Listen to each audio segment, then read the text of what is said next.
So today, we're going to dive into the gentle and really profound world of Charlie Mackesy's The Boy, the Mole, the Fox, and the Horse. It's just a beautiful story about friendship, kindness, and figuring out your way in the world. Let's get into it. Right from the very first page, the author welcomes us in this incredibly warm way. He says, "Hello. You started at the beginning, which is impressive. This book is for everyone, whether you're 80 or 8. I'd like it to be one you can dip into anywhere." He's basically giving us permission to just experience the story however we want, which makes it feel less like a formal book and more like a conversation with a friend. And then you get this exchange right near the beginning that sets the entire tone for the journey we're about to go on. It's not about what job you'll have or what you'll achieve. The highest goal, the thing to aspire to above all else, is just to be kind. So, how does this all begin? Well, it starts with 4 very different characters, 4 unlikely friends who find each other out in the wild. And each one brings their own story, their own fears, and their own wisdom to the group. It all starts with a lonely boy who meets this curious, absolutely cake-obsessed mole. And right away, the mole feels a little insecure about his size. But the boy offers the first of many, many wise lessons in this book. Your size has absolutely nothing to do with your worth or the impact you can have. Pretty soon, their path leads him to the fox, who is trapped and hurt and very angry. And his first instinct, born from a life of pain, is to lash out. He's guarded, he's quiet, and honestly, he seems like a threat. But then, the mole, the smallest one in the whole group, does something incredibly brave. He just performs this simple act of kindness and chews the fox free. It's such a powerful moment, and it shows how compassion can break through even the toughest walls. And then, finally, the horse shows up, completing the circle. He's described as the biggest and gentlest thing they have ever seen, and he really becomes this quiet, steady, wise presence for all of them. Now that our group is all together, they teach us this beautiful truth about what friendship is really all about. It's not always about big adventures or exciting plans. Sometimes, the most important thing you can do is just be there, together. So their journey takes them into what the book calls the wild. And the author tells us the wild is a lot like life itself. It can be really frightening sometimes, but it's also incredibly beautiful. It's just the perfect metaphor for navigating all of our own unknowns. This book is always asking us to pause and think. And this question, this one's a big one. Just take a second and really think about it. How would your life be different if you were just a little less afraid? And the book's answer is so comforting, isn't it? It says that fear is universal. Everybody feels it. The solution isn't to pretend you're not scared. It's to find your people. It's togetherness.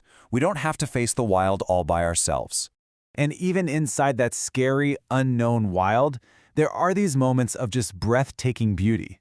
The book is a constant reminder to look for those moments, to really cherish them, and to take care of all the good things we find along our way. Okay, let's move on to a slightly lighter, but no less important, philosophy of life. This one is brought to us mostly by the mole, and it's a philosophy that pretty much revolves around one simple, wonderful thing: cake. I just love this. The mole's favorite saying is so simple and so perfect. When things go wrong, when you feel like you failed, don't beat yourself up about it. Be kind to yourself. Take a moment. Have some cake. It's his way of talking about self-compassion. And his love for cake is just this recurring, delightful theme throughout the whole story. It's a simple, pure joy that reminds all of us not to take everything so seriously all the time. But what's really wonderful is that even the mole, who is completely obsessed with cake, eventually finds something that's even more fulfilling.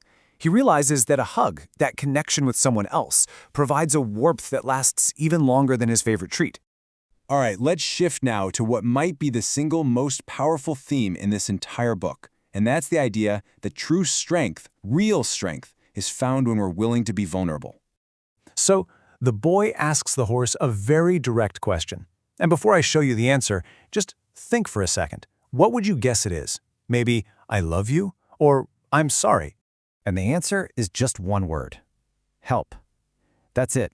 Admitting that we're struggling, that we can't do it alone, the book says that is the ultimate act of courage.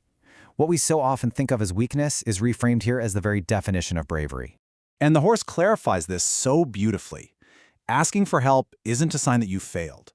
No, it's a sign that you are determined to keep going, to find a way through. It means you're strong enough to know you don't have to carry it all by yourself.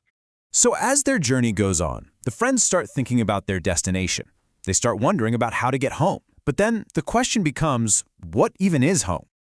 And this is the core idea. Home isn't some building or a spot on a map. Home is the feeling of being known and being loved for exactly who you are. It's love that acts as the compass that guides us all home. As they get near the end of their journey, the boy starts feeling overwhelmed by how much road is still ahead. But the horse, with his gentle wisdom, offers this crucial shift in perspective. Don't just focus on how far you have to go. Take a moment to look back and celebrate how far you've already come. And so we end right back where we began, with kindness. It was the start of the journey, and it's also the ultimate conclusion. It's this quiet, unshakable truth that sits underneath everything else. And that's just a simple, powerful message for all of us as we navigate our own wild. Thanks for joining me on this one.